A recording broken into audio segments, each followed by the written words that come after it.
All right then, everyone. Hello and welcome to round 10 of the NEF1 Esports Championship, which is the Mystery Grand Prix. No driver in this lobby has a clue of where we are heading, and it's going to be absolutely brilliant. Weather conditions, track conditions, everything has been set by yours truly for something that is hopefully going to be spectacular and entertaining. You can see on the bottom left of your screen it is currently set in Monaco. It is the one track where we won't be racing. However, let's go through the available options from start to finish. Australia could make for an interesting race. Had a couple of good there in the past. China, very, very interesting. Turn 1 and final sector could be an interesting one. We'll wait and see. Japan, tight and twisty, could make for a fair few safety cars. Bahrain, always one of the best races on the calendar. Saudi Arabia, always one of the best tracks on the calendar as well. What would happen if we did Saudi Arabia in pouring rain conditions? Might we find out in a couple of minutes. Miami, always interesting. Usually not too good for racing, but it does piss a fair few people off. And I'm a masochist, so I enjoy stuff like that. Imola, same with that. Difficult track. It's coming up later on in the calendar as well.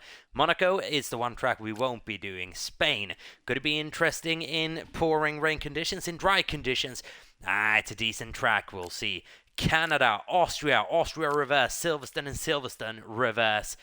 A bit of a similar kind of vibe. Shall wait and see. Spa is, as far as I'm aware, just having not on the original NEF1 calendar. It is one of the hardest circuits to navigate on this game to get a perfect lap in. Hungary, Monaco without walls. What could happen without practice? Netherlands in reverse. If you touch a wheel on the grass, it can definitely have you in the barrier. Monza, Baku and Singapore. Very difficult circuits on their own regards. Then we have Kota, Mexico and Brazil, followed by Vegas, Qatar, which we did last time out. We can eliminate Qatar from this hunt and to finish it off in Abu Dhabi, which is the last race of this season. Here we go then. People are just saying, be nice. I'm not going to be nice. We are going to be racing around the streets of Baku for the Azerbaijan Grand Prix. Everyone, please ready up. We are going in about 1 minute's time. So this is going to be interesting for sure. Not on the original calendar is Baku.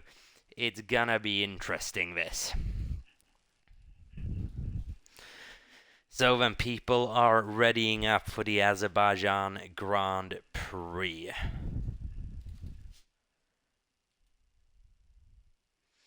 And people are just crying out in excitement that we're not doing a reverse circuit as well. It would be fun if I switched over to reverse circuit with about 5 seconds left on the timer, wouldn't it? Would I be that cruel? We'll wait and see. Track select, is it worth it? Maybe. I've got Netherlands quite just there. No. So then, Azerbaijan it is for the Mystery Grand Prix then. Short qualifying, 50% race, 26 laps if I'm not mistaken, worth of the Azerbaijan circuit. What will the weather conditions be for qualifying in the Grand Prix? We're about to find out. It is very, very overcast here for qualifying around Azerbaijan. It's a bit gloom looking, but I reckon make for an interesting session for sure. Cold tyres for everyone. The circuit with grip is so ever crucial. It's going to be interesting to see who can get the hammer down in qualifying. That right now appears to be dry. There's clouds on the sky. Could we have rain late on in the session? Could it be crucial to get those laps in earlier? Now we're going to see someone into the wall by just pushing a bit too hard early. Is there rain coming? That'll be up to the drivers to guess.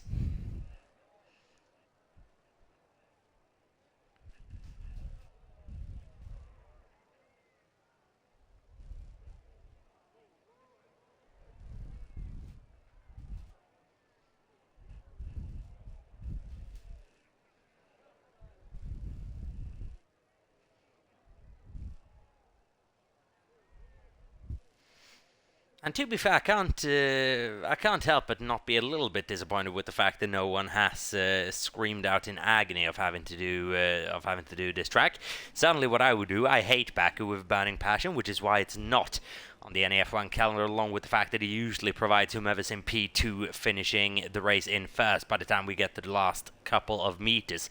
It's actually impossible to defend around here. So it'll be a strategic game for sure during the Grand Prix as well. So we have 18 guys on the grid. Squidge, Jamar gone this week. Squidge having to defend a little bit from a resurgent Tess now, who recovered very well in Netherlands last week out. He needs to continue that strong form momentum on to this week, or he might just find himself in a little bit of trouble in the next hour and a half or so. So here we go then, lap data, track map, everything on to soft tyres. The only tyre that's going to be used for this session. You don't want to go on mediums around this circuit in qualifying. It'll gain you nothing. It'll lose you a lot, in fact, as Holman straight out on circuit then in his Aston Martin. His teammate Max is just behind him. After that comes a Red Bull. Could that be... Sorry, a Racing Bulls of Noah 48. Very much similar looking cars, those two. Then we have the Red Bull of Kit W41 out on circuit as well. Points for Red Bull now after a couple of difficult races. Scored a podium, obviously, 2 weeks ago now, which is up to 15 points. 10 points clear McLaren in the standings, and could that be enough for them? So we have a yellow flag already. Is that Djokovic having found a wall in Sector 1? He's got a whole front wing, so that's a good sign at least. At a circuit which does have a bit of an NEF1 pedigree, not too much, but we've had some interesting results here in the past. Test with good memories around here, and Snocken taking a last meter win, basically, back in, I believe, Season 4 or Season 5. It was a little while ago, if nothing else. So here we go then, Djokovic around these very tight and twisty streets. A lot of 90-degree left and right-handed corners around here. 90-degree corners and a track that is going to punish rear tires like nothing else on this calendar. And keep in mind, this is a mandatory 2-stop race as well. So no matter the conditions during the race, 2 pit stops will have to be made throughout to accommodate those rulings. If not, a disqualification at the end of the race will be quickly issued. So then, Holman onto the DRS straight in. He has that his teammate behind him. It's a Haas behind him who's on an outlap. You would imagine that might have been Mr. Wilco. Both Haas are out on track right now as Holman navigates that first sector. It was so tricky coming up to the first sector split though, before it gets even more twisted into sector 2 and going up that very, very tight castle section. The tightest bit on the NEF1 calendar we've ever had. Would be fun doing this second in reverse, wouldn't it? So I believe that might have been Noah making a little bit of a mistake there. Yellow flags through sector 2. That's been cleared. Green flags as Djokovic's coming up to the scene, I believe that was.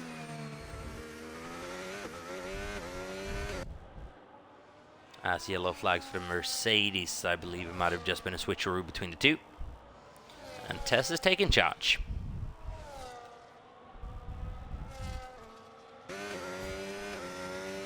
So a lot of undulation on this circuit as well. A lot of up and down hill, especially through that castle section down towards the final last corner. Oh, the final real corner, if you say. The last braking zone on the circuit. It's a steep downhill braking zone. So then Holman, what's going to be able to deliver in that Aston Martin for the first lap time? Is it going to be sub 40 immediately? No, 140.819. Probably means we are going sub 40 here then. Mr. Wilco across the line to start a flying lap. What is Mac is going to be able to deliver on his run? He's coming into the pit lane. We got a Sauber doing the same of Luna. Then we have 2 Honda-powered car. Noah's coming into the pit lane. Kit is staying out, just nabbing a bit of slipstream off the sister Red Bull. And Kit goes second, 141.605, just a shy of a second off. Djokovic next to come across the line. Is he going to go fastest? He's done well here in the past on occasion. So Djokovic. What is going to be his first lap time of this session? It's going to be fastest on 140.781. Did Matthew just come into the... did he start a flying lap? I believe he started a flying lap. I thought he was coming into the pits just there for a moment. It's a bit of a confusion moment. Squidge is coming up to start his flying lap, and we got Ray coming up to start a flying lap just behind him. He'll pick up a little bit of a tow. We have Wigan coming up to actually finish laps, so that'll be interesting. See what he's going to be able to do. Is he going to be able to go fastest? No, go slowest as Wigan. 42.809. So not a brilliant lap for Wigan. Watts goes quickest on 140.765, 200s ahead of Djokovic, the man he claimed his last NEF1 win against in Silverstone. A couple of seasons ago, Watts beating out Djokovic on that day.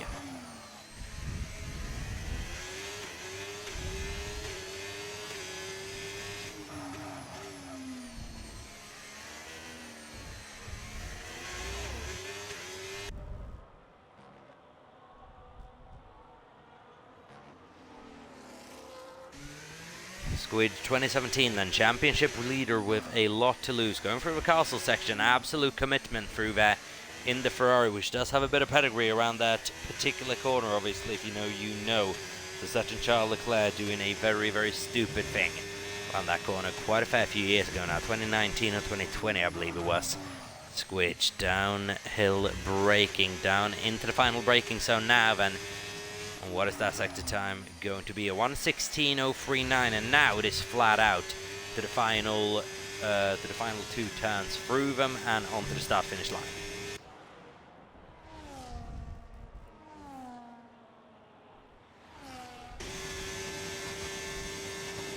So here we go then. Squidge 2017. We're expecting him to go fastest. Is it going to be what? Is it going to be sub 140? No, misses that, but he does go fastest by a couple of thousandths of a second over Watts. Incredibly close between the top three. Where's the championship second place driver at the moment? Sitting in P9 on a 142 flat. So here goes Ondrzejczyk, rapid around here as well. He's got good memories around here. And Ondrzejczyk goes sick fastest on a 141 flat. Luna on a lap through the first sector. We'll go on board with her in just a little bit as Mac is through the first sector as well. So then Luna in that very, very bright Sauber car that is now picking up points consistently this season. Finally, out of those last point standings in the constructors, thanks to Luna and Reina. Reina sadly not racing today. All the way down Luna then to deliver here in Baku.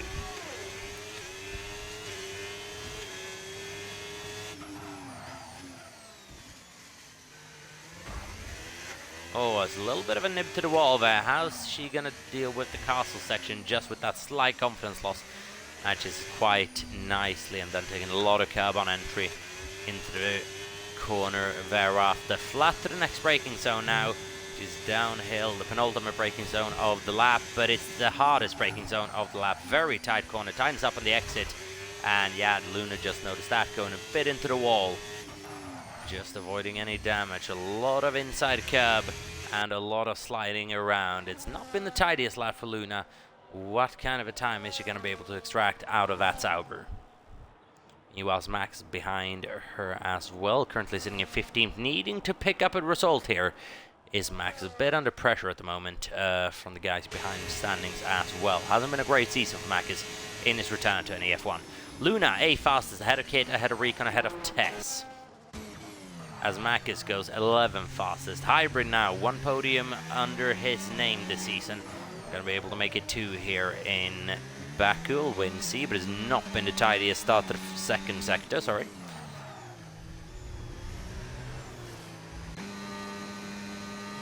As Noah, I believe, is just about to come across the line. To go fastest out of anyone by 0.4 of a second as Noah. It's a 143.58.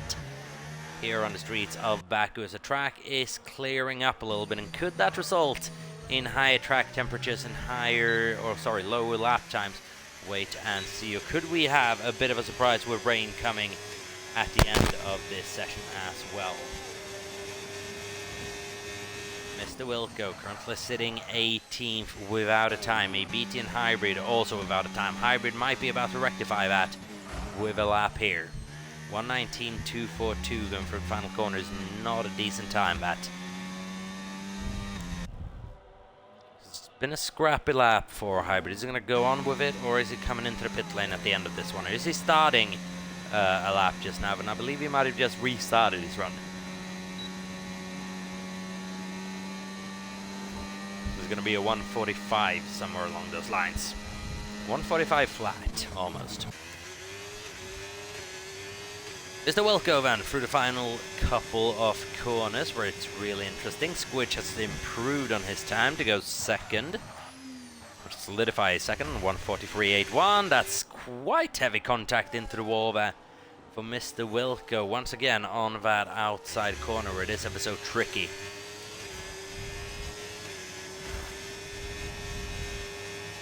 And now he's going to pick up a brilliant little toe off his teammate here, which is going to gain him several kilometers an hour. It is going to be beneficial, very, very beneficial down that main straight, actually. But it is, depending on how well the previous part of the lap has gone, Wilco goes P10. But it is very close. Another 10th of a second, it would have been up in P7 ahead of Undercheck. So it is very, very close between them. Djokovic improving through the first sector, and now that was a very, very nice entry to Castle. And middle to the second sector, now coming up to the end of the second sector on the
I can now be heard. Please confirm that as well.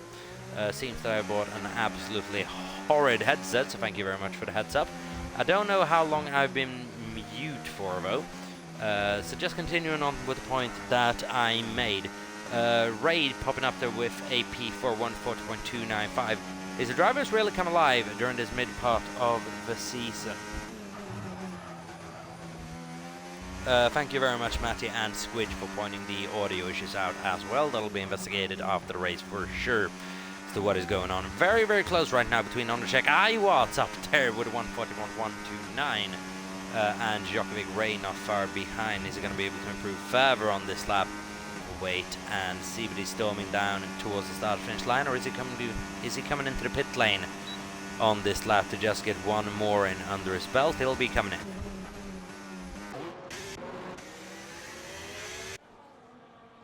Luna Van, crucial for that Sauber driver to get one more lap in under her belt. 140.524 is her time to beat.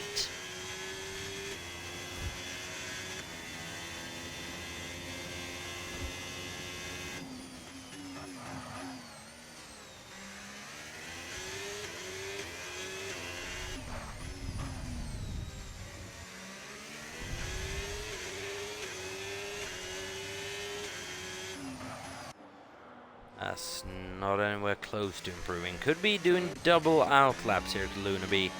As for Red Bulls, looking difficult, 14th and 15th, but ahead of McLaren crucially, 17th and 18th. BT and Darren having a tough go at it, separated by 400ths of a second, those two, with the Red Bulls separated by 600ths of a second. So it's close between the teammate battles, and this is closer than I was anticipating. I was very, very fast around here apparently.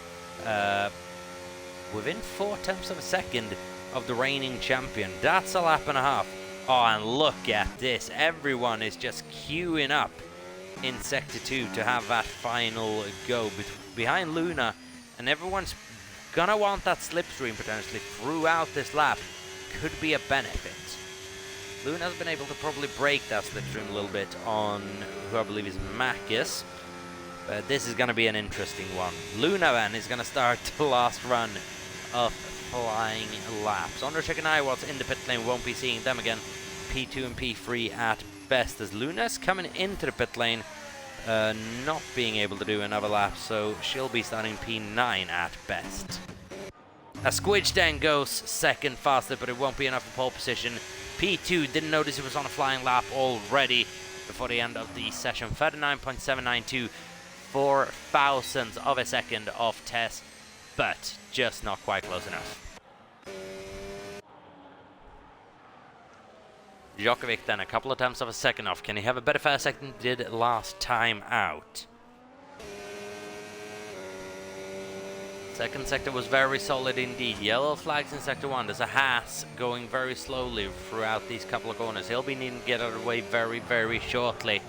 Oh, and that's not the ideal way to do it. Don't know who it was, but that's a bit of an iffy place to just go slowly into the wall like that. Djokovic then for the sector split. Didn't quite catch what his time was. Is he up, is he down? We don't know. We won't know until the second sector split. There's a lot of cars that are going to be coming across the line just after each other. It's a big train from... it's a big train throughout the entirety of sector 2, to be honest. As Ray and Matty have both finished their flying laps. P6 and P8 for the Alpine squad. That's all they're going to be able to do. Djokovic is just equaling his second sector time. And now through the third sector, he's going to be able to improve on it. He needs to have a massive launch out of his corner in order to improve up even 1 or 2 positions. Might he be able to do it? We'll wait and see. No slipstream at all on this lap. Those not going to aid him. Noah, what is he going to be able to do? He is improving.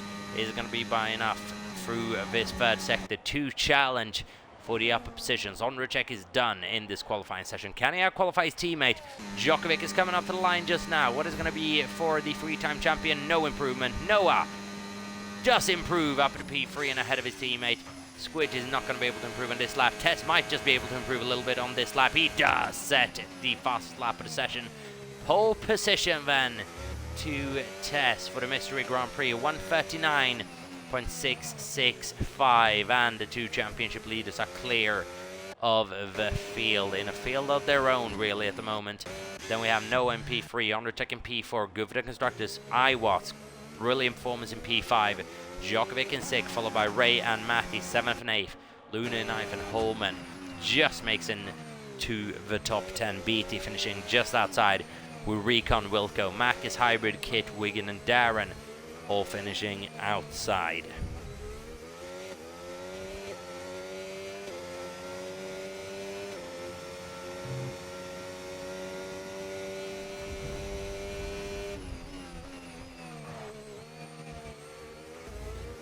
Just hearing Matty might have had a couple of issues on his final run, being held in the pit lane for whatever reason. I don't quite know what's been going on there.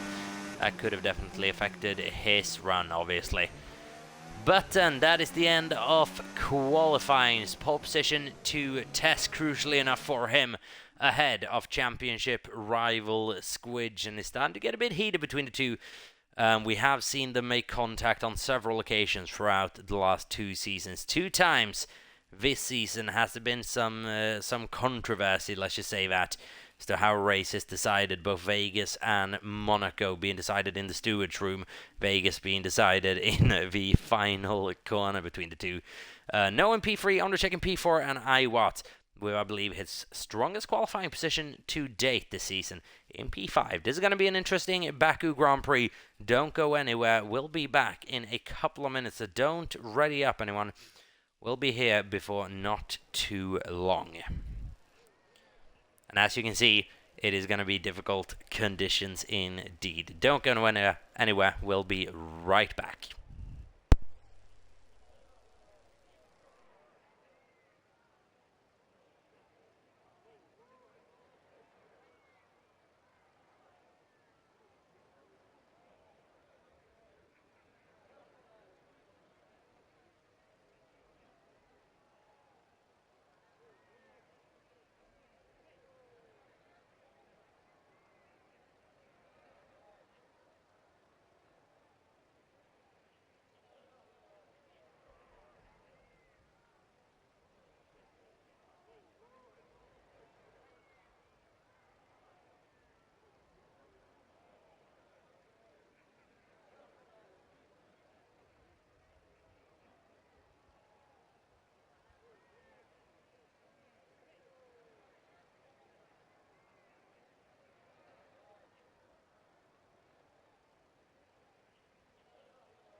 Alright then everyone, we are back for the Baku Grand Prix, which is under very, very heavy rain right now. It'll be interesting to see how the drivers cope.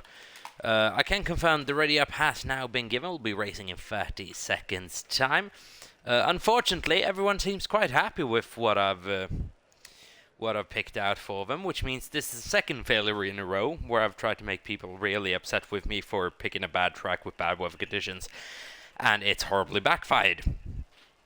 Bull be back strong next season. I'll take suggestions. Whatever's the worst possible combination you can think of, I will gladly take it, as I thought this would be absolutely horrendous, but apparently it's not. So I guess next season we'll have no choice but to do the Nürburgring Nordschleife, but in blizzard conditions or something like that. So then, what tyres are on all of these cars? It's a lot of intermediates, a lot of wet tyres in a mandatory two-stopper. So, split strategies between them. What tire is going to be better for the race? Is it going to be the wets? Is it going to be the intermediates? We'll wait and see, but it is absolutely pouring it down here in Baku. Wet conditions, overtaking, going to be difficult, but possible down that long straight if you pick up the slipstream. However, these conditions right now has eliminated the DRS problem around this track, which is basically a guaranteed overtake if you fancy it. Which was the thinking behind it as well. I'm not a massive fan of you just being able to sit behind, waiting for the last lap and then overtaking down the last couple of meters, with the car in first not being able to do anything. So right now those conditions are mitigated, but are conditions going to change? We'll wait and see. But right now it's very, very wet here in Baku.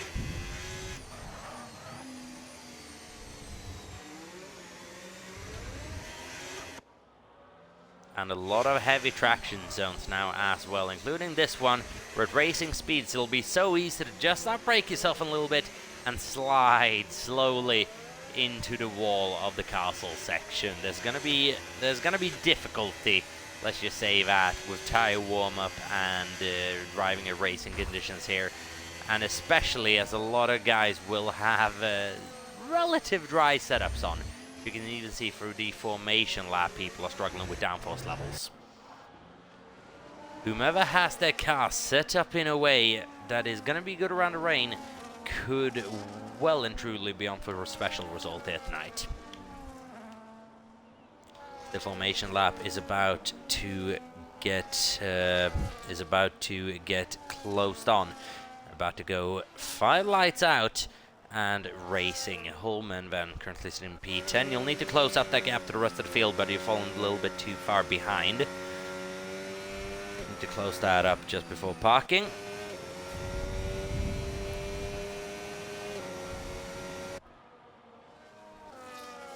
It's the Chrome McLaren for a BT and Darren style as well. It's a new look for the McLaren outfit. Hopefully we'll have a couple of more special liveries being introduced into the game. Actually, I believe those McLaren looks are split, which will have to be corrected for next season. You'll have to come together on what livery to run, but I want the same livery on those cars from next week onwards. So here we go then, the lights are about to come off for the Azerbaijan Grand Prix. Wet conditions here in Baku, 26 laps worth of racing is about to commence. Here we go then. Tess on the left, Squidge on the right, championship protagonist.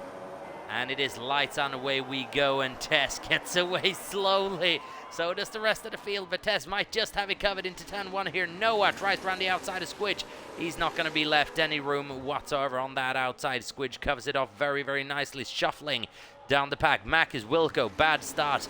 Djokovic up 2 positions, 3 positions already. He is good in wet conditions. He's proven that in the past, and those wet tyres right now doing wonders on this Grand Prix start. Tess holds off with Squidge just behind him, but how good are the wet tyres of Djokovic?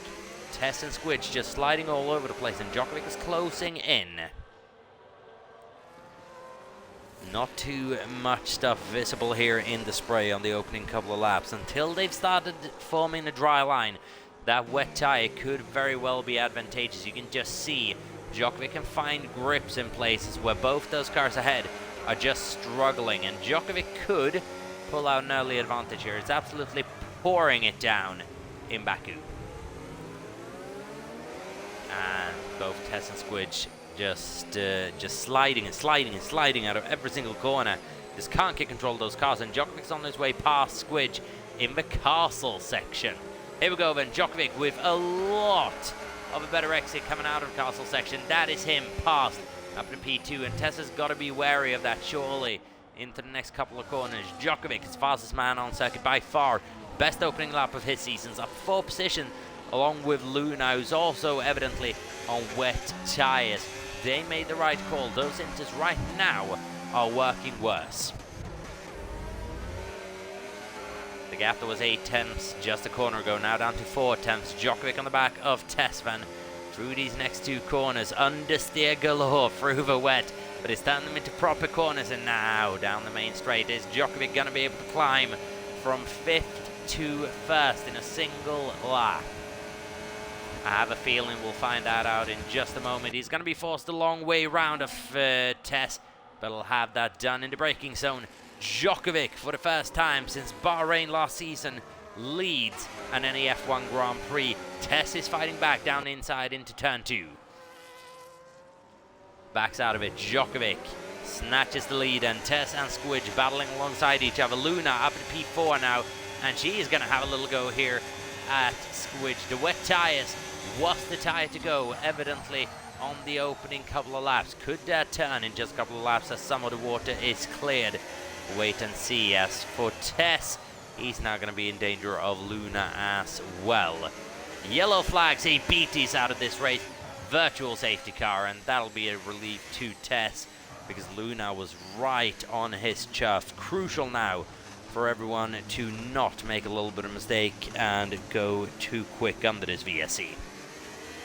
Remember, no erratic driving under the VSC either. Full safety car has been deployed. Full safety car has been deployed. Djokovic then into the lead of the Grand Prix in just 1 lap. After starting in 6th place up into 1st, that's a good opening lap from Djokovic. That is a very good opening lap.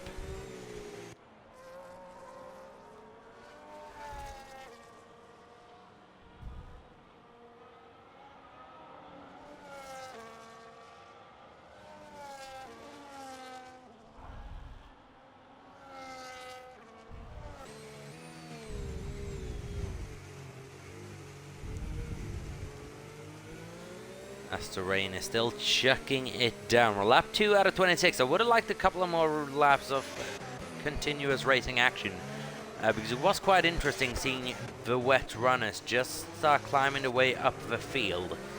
Question is now on the safety car, do you just get one of those mandatory pit stops away if you're a Djokovic? If you're a Tess, do you go onto the wet tyres and just take the gamble? They evidently seem relatively fast at the moment. Do you take the gamble or do you stick out with what you've got? Wet tyres, not a brilliant track in real life, but on the F1 game, seems pretty alright, doesn't it?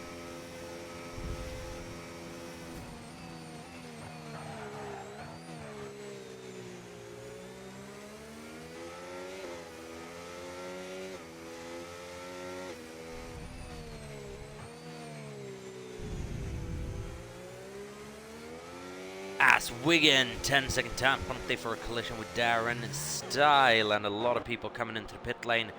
Tess, new set of intermediate tyres going on. Squidge, new set of intermediate tyres going on. They're sacrificing track position here, but they're getting a pit stop out of the way. What tyres are going on those cars? Inters for a lot of them, wets for a few. So a couple opting for the wets, but Inters right now seeming a bit more favoured. The question is now, are they going to get stuck behind slower traffic and potentially allow the likes of Djokovic and Luna to get away? And is Djokovic now going to be able to defend from Luna effectively on this restart? Overtaking in the rain, not the easiest thing to do. Another problem for Tess is he is going to encounter both Ondracek and Ray relatively quickly after Max and Holman. They're going to be defending in a very aggressive way, you think? For championship position, it's a very, very close call in the constructors fight at the moment.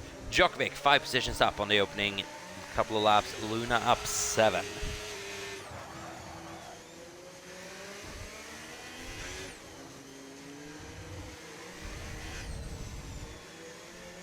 As Bjorn is in the chat once more. That's been a good amount of time, buddy. How are you doing? Back cheering on Darren Stahl. Hope you're doing well. It's been a while. Darren Van in McLaren not overly happy with the track conditions. It seems. I wouldn't be for sure. Now coming into a piece of track then, which has a bit of history for Swedes in Formula 1, doesn't it? Not technically we weren't involved. There's a certain Frenchman who accused us beloved Swedes of doing something we certainly did not do, and if you know what I'm talking about, then please let me know in the comments down below. So then, Djokovic's caught up to the back of the safety car. I'd assume we're going to have one more lap worth of this.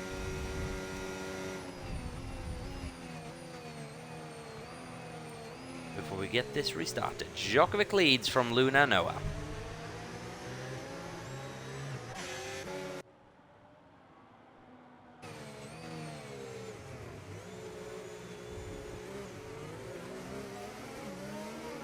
The rain certainly now looking a bit lighter than it did a couple of minutes ago. How does wet's going to hold on in comparison? Has Noah made a good strategy call here by staying out potentially on his intermediates? There's a line starting to form, but it'll be a whole different thing when we go racing, obviously. These cars do dilute a lot of water, even racing under or even when just cruising at these types of speeds.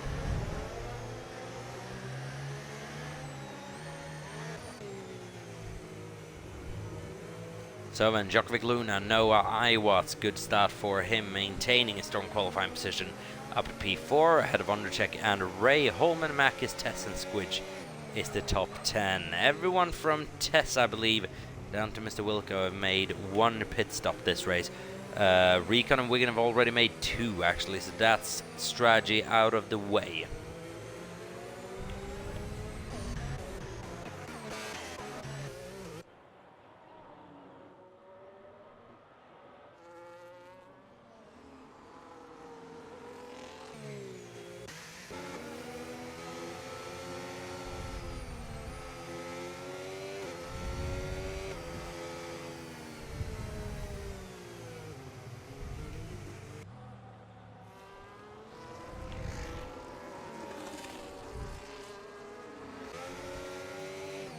So then, it's a very scarce field towards the back, which I think is just holding up this race a little bit at the moment.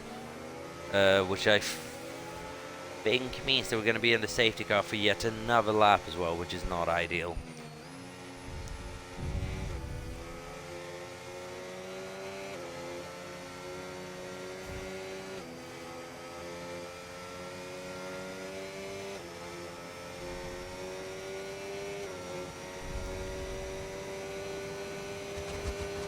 So I thought that was Djokovic just about to come into the pit lane there. Did he maybe try to bait Luna into coming into the pit lane? It's just speeding up rapidly, turning towards that inside part of the track. Holman now coming into the pit lane on his wet tyres. You would imagine his intermediate tyres going on.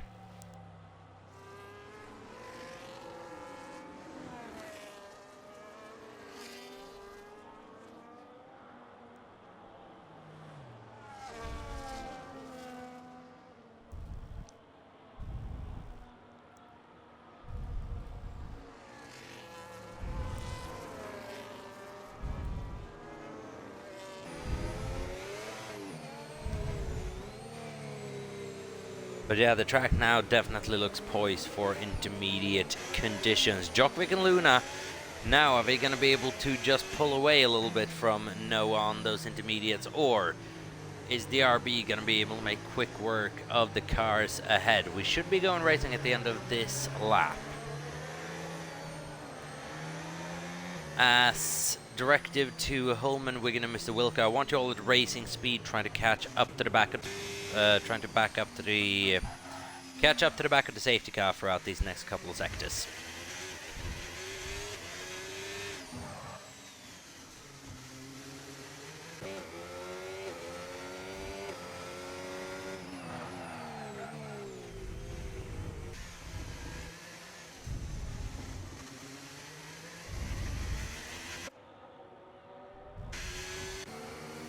As most of the pack now together, just awaiting one more car, that is Mr. Wilco. So hopefully it is an indicator we'll be going racing at the end of this lap.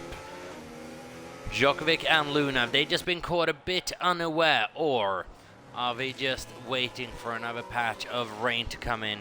Shall wait and see. The safety car is in this lap. Djokovic then will assume control the pace of the field and go at his discretion when the safety car has re-entered the pit lane. What I'm curious of is how is Noah going to be able to how is Noah's restart going to be on that probably more suited conditions intermediate tire. Safety car now into the pit lane, and Djokovic will be free to go at his discretion, controlling this pace nicely. There he goes, getting a nice jump on Luna. Gets a good jump on Noah as well. It's a big train going down into turn 1. Djokovic controlling the restart very well, as he has done many times before. And I was already looking quite feisty on the back of Noah. Fastest lap on a safety car restart for Mr. Wilco. Just says it all about what type of race we've had so far. But we've only had one lap worth of racing in its fullest, and that was the opening lap. Noah very much under pressure now from Iwatts, who's just looking towards the inside. He's going to go for it under braking. He shows his front wing off. Noah just having to back out of it, but he's sticking with the leaders very, very well. How are those intermediate tyres of Tess and Squidge is my question.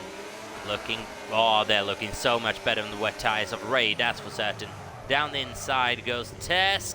He's got the championship to think about before he places his car in a spot like that, and that allows Squidge to just get ahead. Tess very, very anxious to get by the Alpine, who's now acting like a massive roadblock ahead of the two. And that slight contact with the barrier there for Ray as well, and I'm sure his teammate won't be minding this one bit. Now is the question, is Squidge going to be able to make it past the Alpine down the run into the next corner? You can just see how much better of a speed he gains through acceleration, as well as it's a laggy situation right now for Ray. Makes it hard to battle with, as that's very close to contact between Squidge and Ray there, who holds on to the position for the time being even further.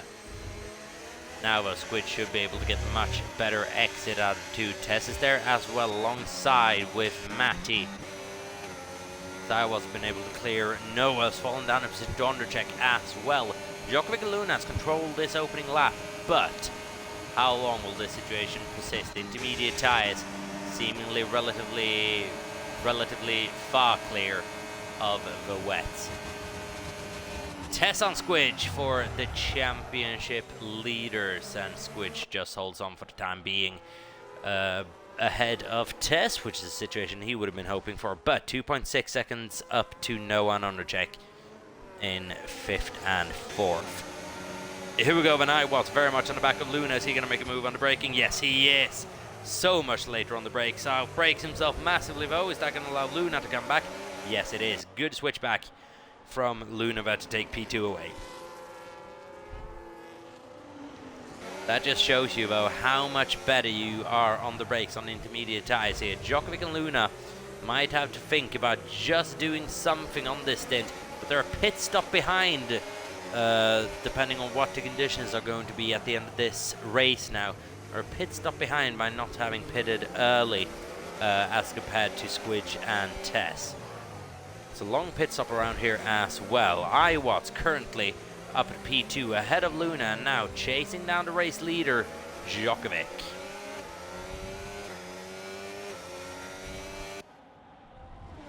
Thundercheck now past Luna as well, and the wet tyres have fallen off. I think we can safely assume that. Squidge with his rival behind him. Matty with both of them just in his eyesight, currently running in a provisional podium position Wouldn't it be? Yes, it would.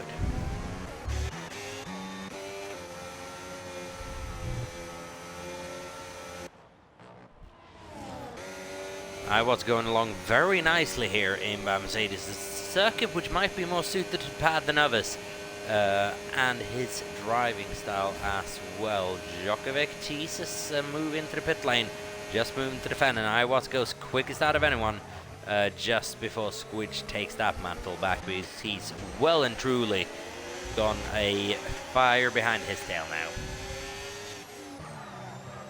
And now Noah's next in line to have a go at Luna. Djokovic is just holding on a little bit better than Luna is at the moment on the guys behind.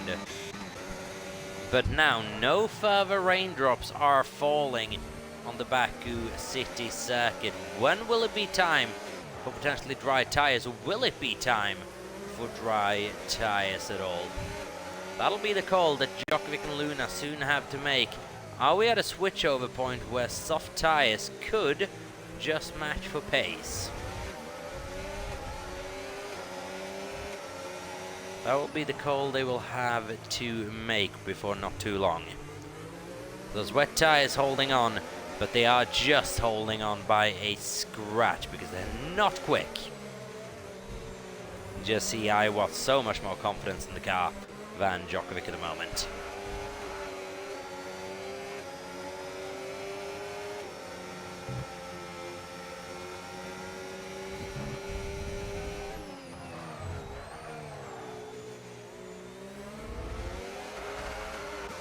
So here we go, Van Iwatts. Maybe he's setting up a move for the final braking zone. No, but he might be setting something up on the exit.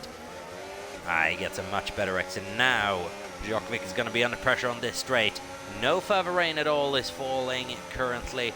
Are we going to start seeing people in for dry tires relatively soon? What is Djokovic going to do? Is he going to be staying out for another lap? Yes, he is. But here we go, and here comes Iwatts and Ondřejček. Both past him. Contact between Ondřejček and Djokovic, who has to bail out of it. Iwatts holds the lead of the Grand Prix then for the first time in a long time. Ondřejček on his outside. How's that battle going to go down? Ondřejček on the outside. Iwatts on the inside as they maintain that fragile positioning onto the circuit, with Djokovic just waiting for an incident ahead of him. But Ondřejček is just coming out ahead here, with Ray now having set the fastest lap of the Grand Prix, and people coming on to a set of medium tires. It's Darren Stahl and Macus. Medium on, but is that a tie that could see them to the end of the Grand Prix? 17 laps to go. They would have to pit again, surely.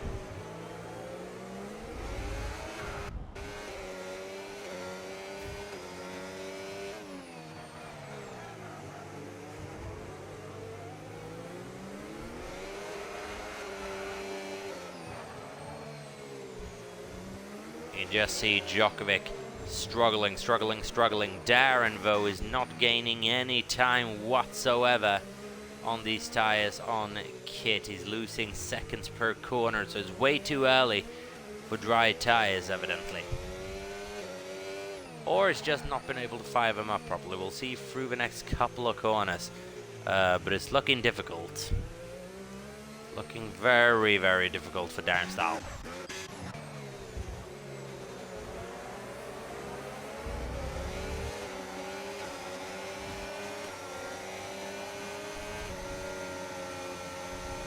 Should Djokovic have made an early call to intermediates? Probably, but in hindsight, it's a very nice thing to have. Ondřejček's pulled out a 2-second lead already on Iwatts. Blistering pace from the one-time champion. Djokovic, the three-time champion, comes into the pit lane. He's had enough. What is going on that car, though?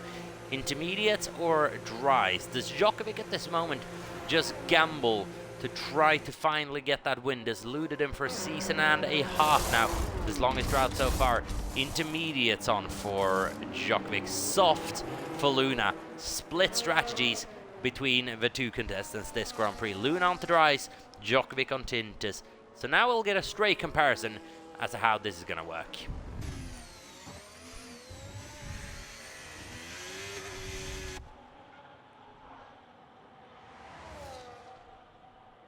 So Djokovic then, fresh intermediate tyres, maybe going to try to get somewhat of an undercut on the cars ahead of him. We'll wait and see.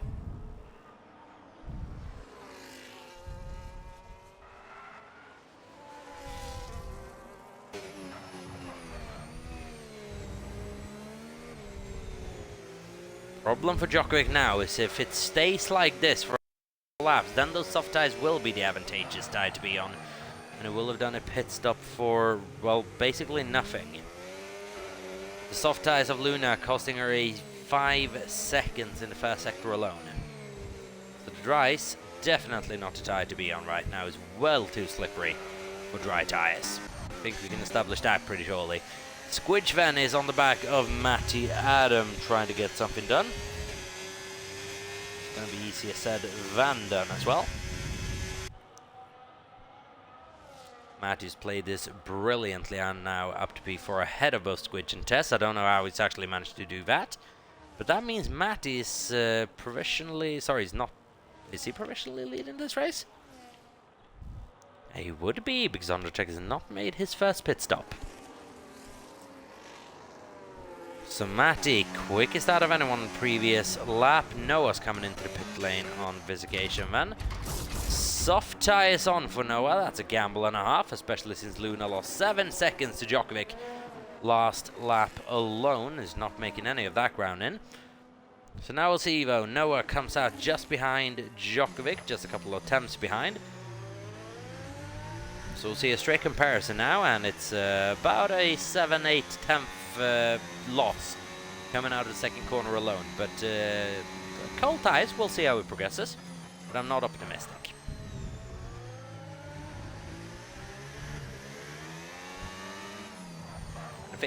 The thing is, when you get those fired up, they might start working okay. But they've got such a long fire-up window that it might just not be worth it. As for Noah, he had to make a pit stop, didn't he? He's only made one so far. They had to get it out of the way, but I reckon another set of intermediates would have been safer until it's confirmed dry. Noah in a position right now with quite a bit to lose in the constructors fight and all. Williams just grasping for points at the moment. Really should be trying to do anything to get those points this stage during the season. So here we go, and I was speaking to Matty about this earlier this week. I was a bit pissed that everyone was fighting relatively hard in Netherlands. Well, I'm sorry, Matty. I was not going to fight you anyway but hard. But let's see if you can get past quickly. Matty, provisionally leading this race then, tucks into the slipstream of his former teammate, former championship rival and very good friend. He gets by easily because Iwatts comes into the pit lane. Does Tess do the same? No, he does not. Iwatts into the pit lane relatively early then, maybe for something of an undercut on Undercheck if that can start working. Noah, 3.5 seconds slower than Djokovic on this lap. Iwatts soft tyres going on.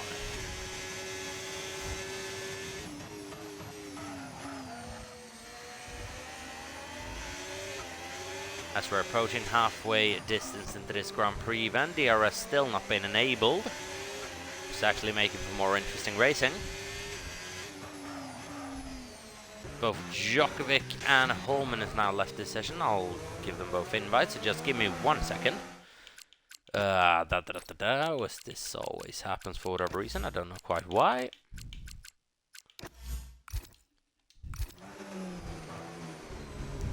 Those pesky PC players. So we go, Van Iwatts is apparently quicker than Djokovic at the moment. He's jumped Noah, clear by pitting later. Djokovic is a friendly ghost right now, though, is obviously why I was going to be significantly quicker. So this has ruined Djokovic's race in its entirety, him being ghosted, and that has probably cost him a chance to the race win, so he'll be frustrated. And that is just sadly the state of the service. But Iwatts now on the back of a race. It is going to give us a good indicator of if the soft is actually decided to be on and could provide Undercheck with a bit of food for thought. Djokovic's been able to get back into the lobby, thankfully, and hopefully won't be losing too much time because of it. You can just see now Iwatts gaining every single meter. Undercheck into the pit lane. Matty, Squidge and Tesvan running 1, 2 and 3. It's a bit close between iWatts and Ray, but DRS has been enabled now by race control as well, which is going to make overtaking significantly easier. Matty has a 2-second advantage almost over Squidge. Squidge is going to be worried about Tess now as well. Doesn't have to worry about Matty so far in the championship. His hybrid's actually made a really good recovery so far, up to P5, and he's pitted once. He's having a good race if we can make anything of this strategy. Thundercheck now is going to be... he's made his pit stop now. Everyone around him is going to be wary of that as well. Matty, Squidge, Tess, they got to be wary of Undercheck at this stage. Because now he's going to be pulling off a undercut and a half on them.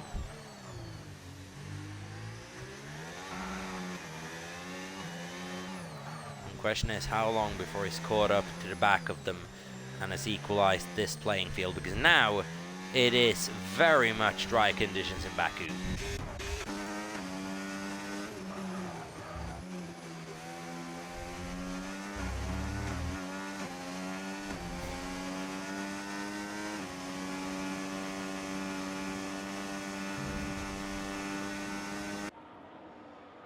You can just see Matty, Squidge, Tess pushing along there. So is Recon.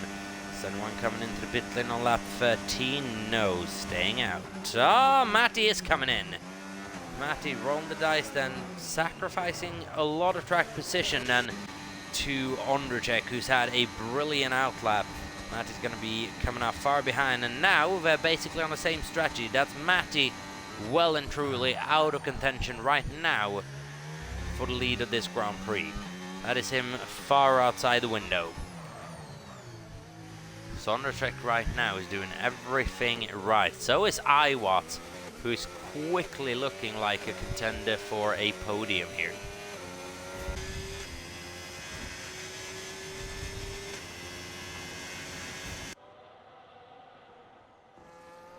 Oh, it's a new set of intermediates going on for Matty. What has happened there? Is that the game just slapping it on him? Or has he actually elected it? Matt has left the session. We'll give him an invite back.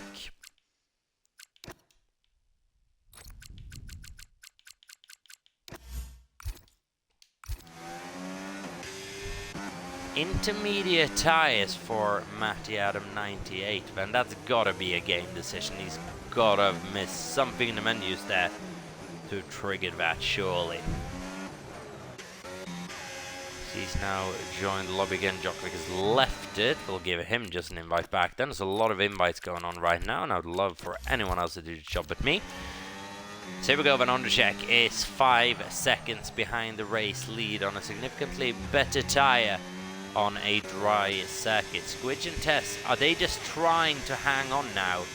But surely they won't be able to hang on for 12 laps. We're seeing patches of blue sky as well. Track conditions are just continuously improving as we are seeing spots of rain now come out onto the circuit, and this could throw something in the spanner for Ondercheck. The rain is falling once again in Baku. People are coming into the pit lane, and as that actually worked out very well for Matty, who now could actually be getting a massive undercut on every... Oh, Matty might have pulled off the strategic move of the decade here if he's seen this coming. Here we go. Oh, that's cold. And I need to find out if that's actually a purposeful move from Matty Adam there, or if he's just gotten a bit lucky. Because now this is going to severely affect Undercheck and iWatts, who's just bolted on a set of soft tires and are already sliding all over the circuit. Look at the time now, but Recon's going to be gaining on him through this second sector, where it's already starting to get slippy. It's a 10th a corner at least, and it's not hardly raining yet. That is how slippery this track gets immediately. And that's fresh soft tires for Undercheck as well. They'll be up to temperature.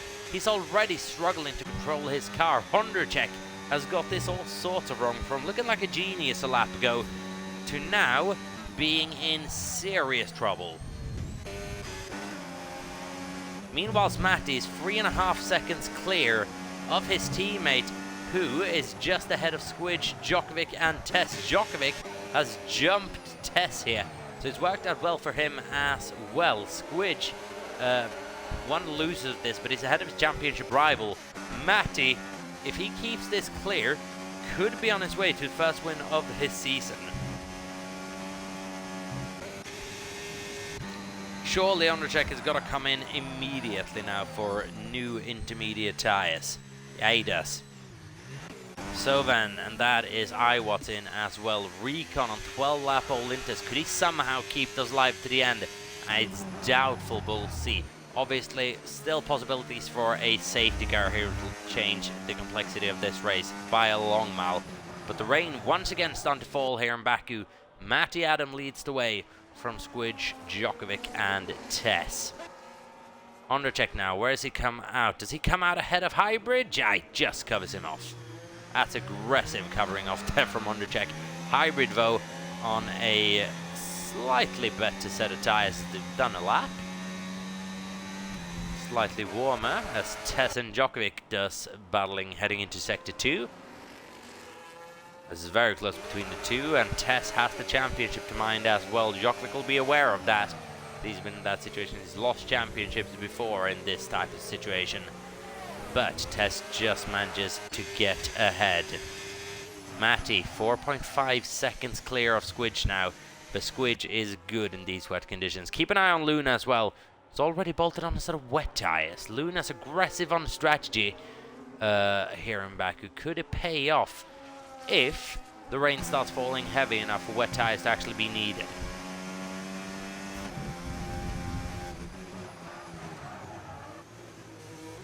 Oh, as that's a big tank slap for Matty heading into the corner there. There's Recon 6.4 seconds ahead, 12 lap old intermediates. I want to know if those are going to hold up.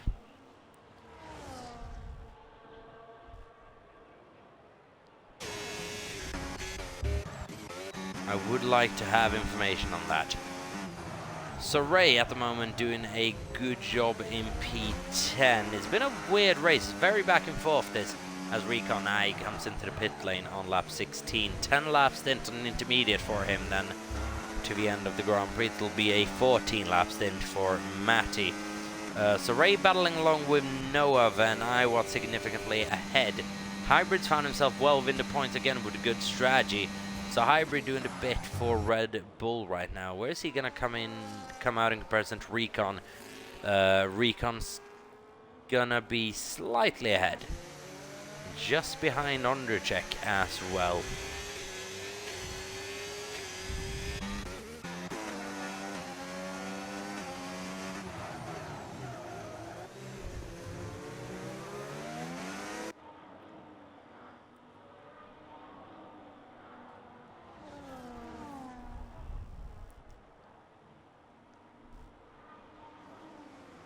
So then Ray following Noah closely. 4/10 of a second is the gap.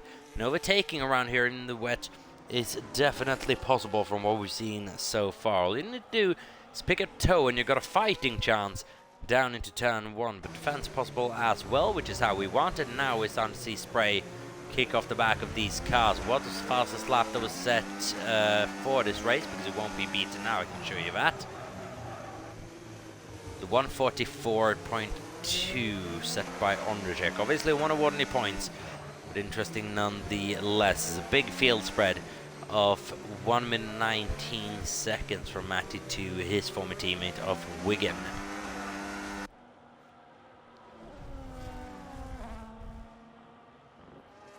As this will be an interesting battle to the end of the Grand Prix as well. Squidge versus Tess. 3-point swing right now in the championship in Squidge's favour. 18 to 15 points. Matty picking up the big 25 so far on.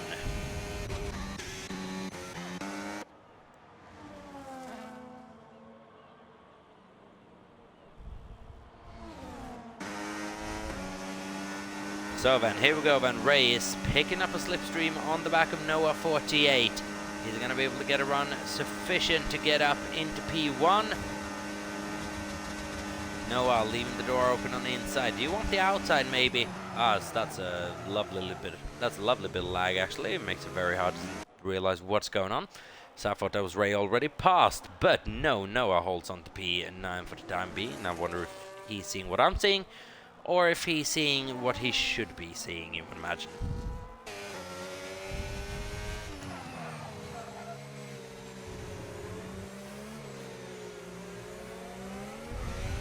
And how is Luna getting along on her wet tyres? 13 seconds behind anyone. That strategy is only going to come good if the rain starts falling even heavier than this and the wet tyre becomes an option. The wet tyre is really good at the start of Grand Prix. We've seen that. But now in these wet conditions, you start diluting water all over the circuit. You start creating that dry line immediately, and maybe winter is just the best rain tyre to be on in the middle of a race, apart from maybe the first couple of laps. There's a lot of standing water, and I believe that's Noah with front wing damage through Castle. I want a shot of that front wing, please. Give it to me. That's Noah, front wing damage through Castle section, man. That should be him into the pit lane, because surviving another 8 or 9 laps with that level of damage around here in the wet is going to be very, very tricky. Ray would have seen that debris as well, realizing the car ahead of him is compromised. So now we'll see. Ray really only has P9 to fight for the time being. But this isn't necessarily going to slow Noah down in a straight line, is it? So he might actually be able to hold on to this if he elects to stay out. It's going to make it more difficult to overtake, and he does stay out on this particular lap.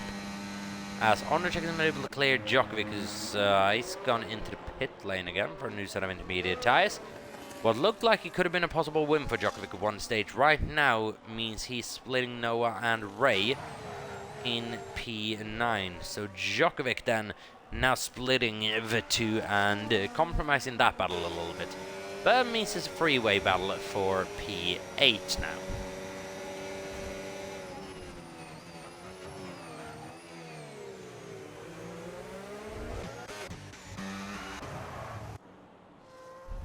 As for Tess, he is getting closer and closer to Squidge 2017 each lap.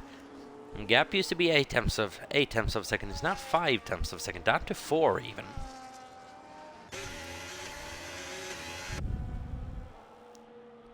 Oh, and that is why front wing damage on the Ferrari. But he cannot pit now. He'll have to hold on for 7 laps. He loses too much in the championship by pitting at this stage of the Grand Prix unless we have a safety car. He's just going to have to make do with this. Those are the types of mistakes that are going to cost you. Meanwhile, Tess behind him, full front wing. But this is the place where that slight decrease in downforce is actually going to aid Squidge by just pulling away a little bit on the straight. As you can see, Tess tucked him to the slipstream, but it's not a massive effect down the back straight. And if Squidge can manage this throughout the next 5 laps, he might just be okay. This is going to be a difficult situation. So rain is falling down harder and harder every lap as well, which is only going to make that damage feel 100 times worse. Clumsy from Squidge picking up damage at this stage of the Grand Prix. Gotta keep it clean at these stages. As here we go then, Djokovic on Noah. Ray's been unable to pass Noah. Djokovic might not be so kind to the Maltese former Minister of Defense, because there's nothing he could have been doing about that one. Djokovic is passing up to P8, and now let's see if Ray can do anything about Noah as well.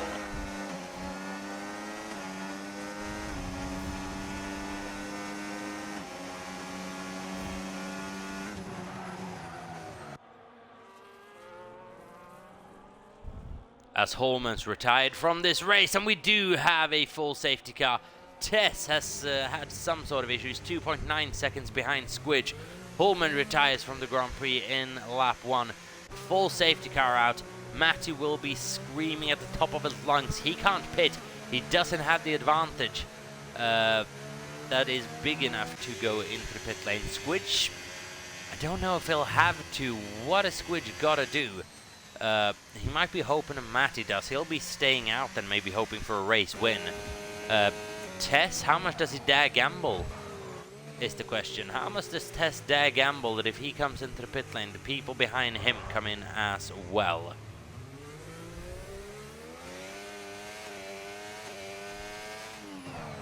Well, looked like a surefire victory for Matty a couple of moments ago. Now has been flipped on its head with a late safety car.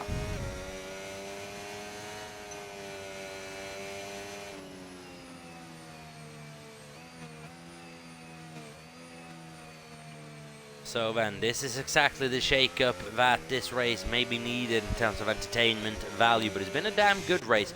Matty does come into the pit lane. Squidge follows him in, but oh, that could have been disastrous for the champion who slides into the pit lane, and that could have been heavy enough to be race-ending. Matty, wet tyres going on now. He's risking it. He's going to be coming out in P2 behind Tess, who assumes the lead of this race, staying on intermediate tyres. Matty just hoping that those wets are going to be as good as they were a couple of laps ago.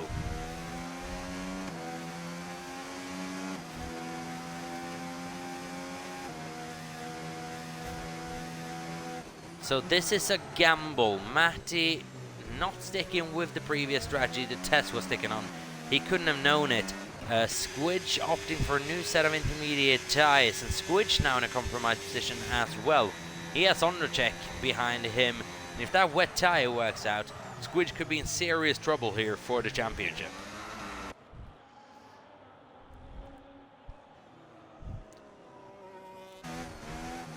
Yeah, the rain is falling down heavy now. I am just thinking it's not reckless for Matty to pull a strategy off like this, but he's risking an awful lot for a driver who has won a race in every season he's participated in, bar one, season 3, which is could be considered a half season, but a champion was crowned. For a driver like that, who's just looking for that first win of the season, is technically still within the shot at the championship here, an outside shot, but still a shot. To do a risk like this when you're leading the Grand Prix, it's bold. It's very, very bold. Matty's going to be hoping we get underway in a couple of laps when that standing water's actually been able to build up a little bit. He's not going to want a dry line at any part of this circuit. iWatts is still on intermediate tyres. Should have maybe come in, should have iWatts. Just split it between the two Mercedes and get it right once. iWatts, though, he's going to be praying for a podium this season, so that's probably why he stayed out. As for Djokovic, this brings him well and truly back into contention. As for Hybrid, it's compromised his race severely from what was a sure points finish to now he's sitting in a compromised P8 with a couple of laps left to go. Djokovic into the pit lane, and very, very late, but you would imagine that it's wet tyres going on. So many people making that call to wet tyres now that you'd have to think there's something in it.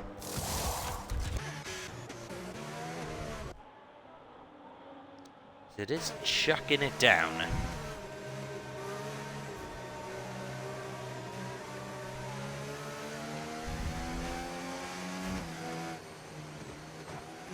What will be absolutely crucial for Matty is this restart. He cannot under any circumstance fall behind iWatts. Under any circumstance, it just cannot happen. Squidge realistically needs to be past iWatts immediately in order to have a go at Matty and Tess.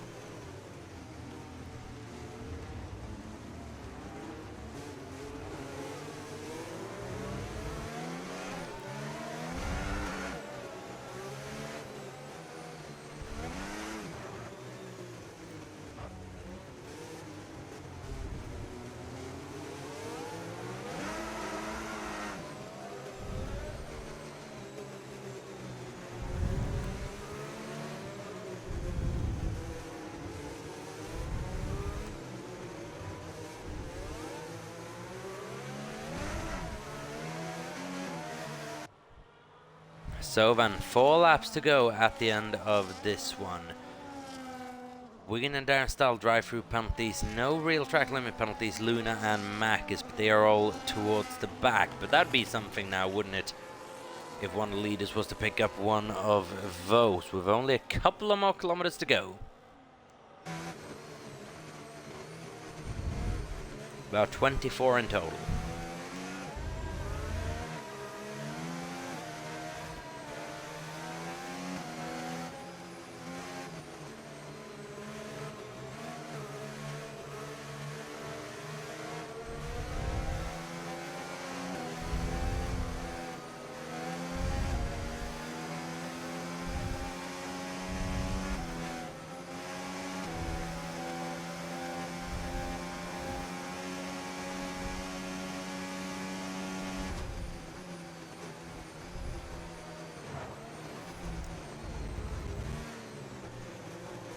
So then now, less than 4 laps to go. Matt is now going to be itching to get going, so he's got a couple of opportunities at Tess before this race ends. He wants more than 1 or 2.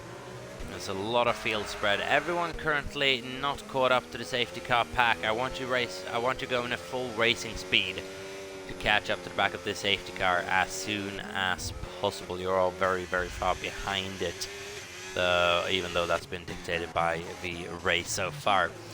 Please go as fast as you can in order to get close to it.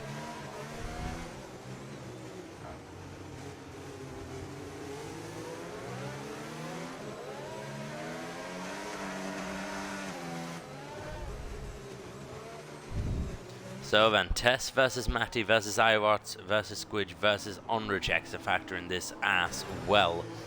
It's an intriguing top 5 as Tess and Iwatts really the outliers on older intermediate tyres. Having done racing laps on them, Matty on 4-lap-old wets that has not done a single racing lap. They'll be brand spanking new. Surely the safety car's coming in this lap. I'd be pissed if it's not.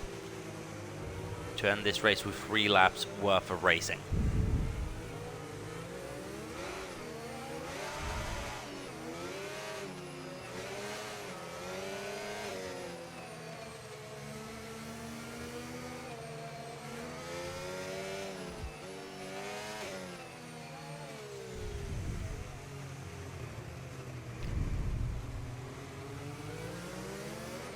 Mr. Wilco, 10-second time penalty for ignoring a yellow flag for whatever reason. Could that have been an overtake? Safety car in this lap. Now then, is the intermediates or the wets the better race tyre at this stage? Tess has got to be controlling the pace on this restart until the safety car is in.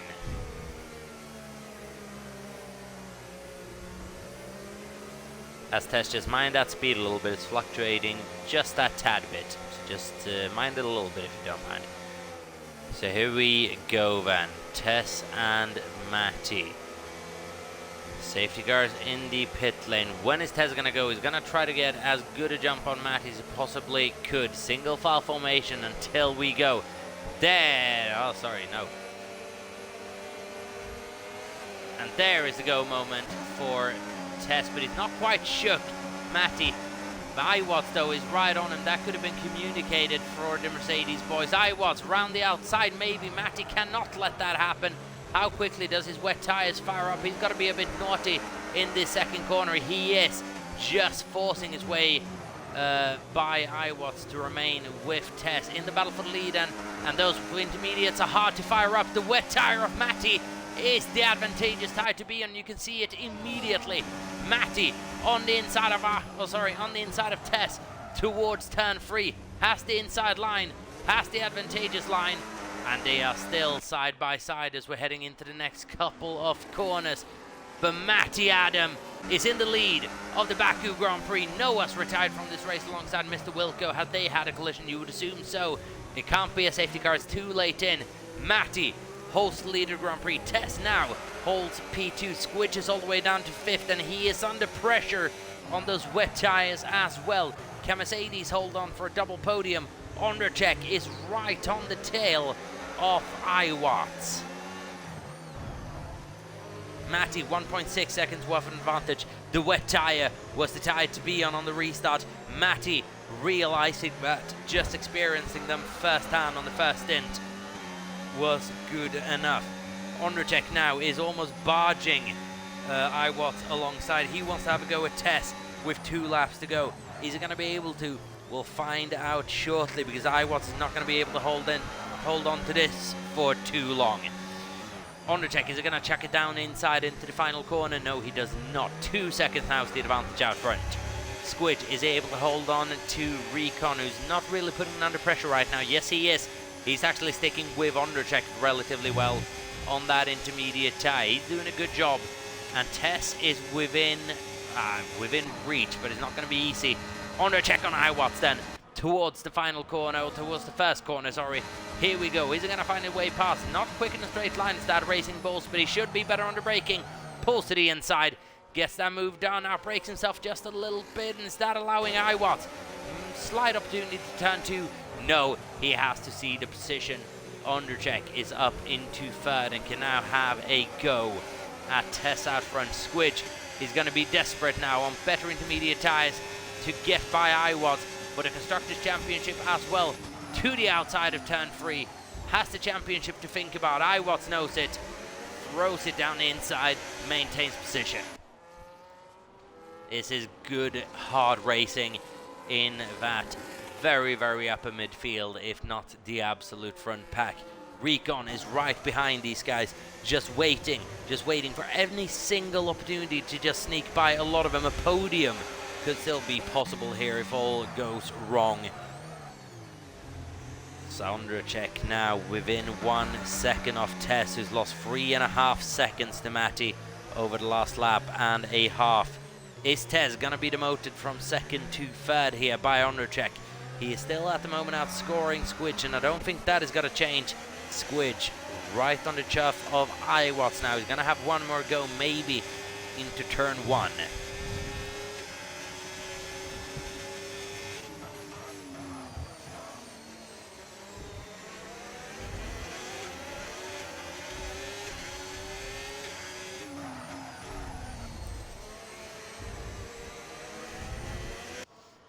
So here we go then, Squidge, final chance. He's going to have a go maybe at Iwatts. See what kind of a run he can get throughout these last 2 corners, where the line you take is so crucial. Squidge has done it better, and he's going to carry the momentum towards the final, or towards the first corner. I've done it again, and here is Ondrejek on Tess with... Oh, the rain is chucking it down now. It is absolutely pouring. It's bad visibility for anyone. Darren's retired from this race. He has lost it in Sector 2, and that is heartbreak so late on here in this Grand Prix. Kit is currently running within a points position. Is Ray going to be able to take that off him? Is it going to be a double points finish here for Red Bull? Ondrejek on Tess, not close enough. Oh, but he gets so close on the exit. Ondrejek is fighting the car all the way through. He wants past the Mercedes. Matty, 5 seconds clear, is now going to be able to coast it home for just a couple of more corners. Tess and Ondrejek. Ondrejek, you can just see how much quicker he is. Is it going to happen down in the hairpin before the castle section? No, maybe around the outside. That's reckless from Ondrejek, who almost takes Tess and himself out of the race. Iwatts, 3.5 seconds behind. He's not involved in this. Ondrejek is doing everything he can. Tess is just placing that car in every single position where it has to be to not give Ondrejek a single inch out on circuit. How is this going to go down? Matty played this strategy to absolute perfection. We're not going to be able to watch it quite yet, because there's one more exit to go that's going to determine the outcome of this one. Tess versus Ondrejek, but that Mercedes seems slip in a straight line is going to come down to this. Can Tess get the power down now that the dry line has started to form? It is a bit easier for him, and he's going to come down to the final corner. Matty has finally, after 10 races in, won a race in Season 10. He has played this to perfection, and it is Matty Adam 98 who takes the the Baku Grand Prix. Tess did come home in P2 there in the end, with Ondrejek in third. Brilliant result for Iwat in 4th, and it's a strong result for Mercedes. Squidge in P5, Recon in P6, Luna in 7th, Djokovic in 8th, Hybrid in 9th, and Kit takes his first point season in 10th place. It took a crazy race, but he got it done. What a race. Matty wins. Well deserved. Strategic masterclass from the Season 2 champion.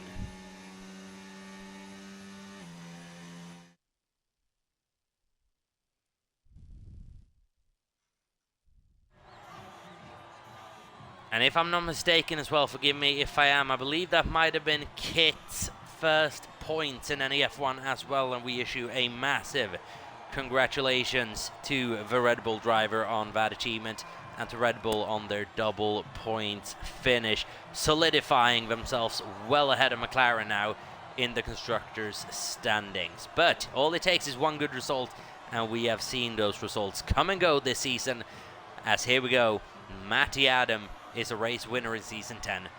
Big congratulations, and is that maybe the shot in the back that he needs in order to get this championship campaign started.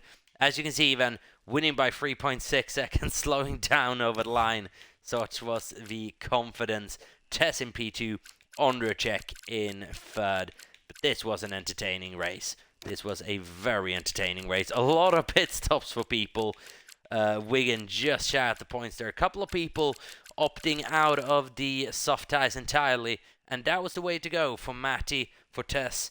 Ondrejek just dabbling on with a set of soft tyres there. Squidge, a lot of intermediates was used, but in the end, Matty prevails in the Mystery Grand Prix.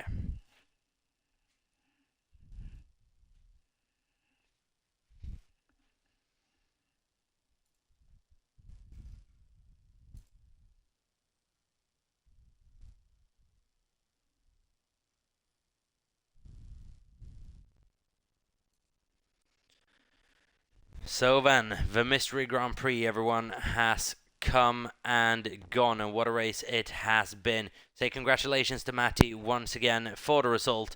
We say congratulations to Tess and Ondrejek for the podium, to Kit for his first points this season. We'll be back in 7 days' time for the Emilia-Romagna Grand Prix around Imola. Don't miss out on that one. We'll be back in 7 days' time. Until then, everyone, stay safe. Have a good one. Thank you very much for watching this edition of NEF1. We'll see you in a couple of days. Have a good one, and peace out.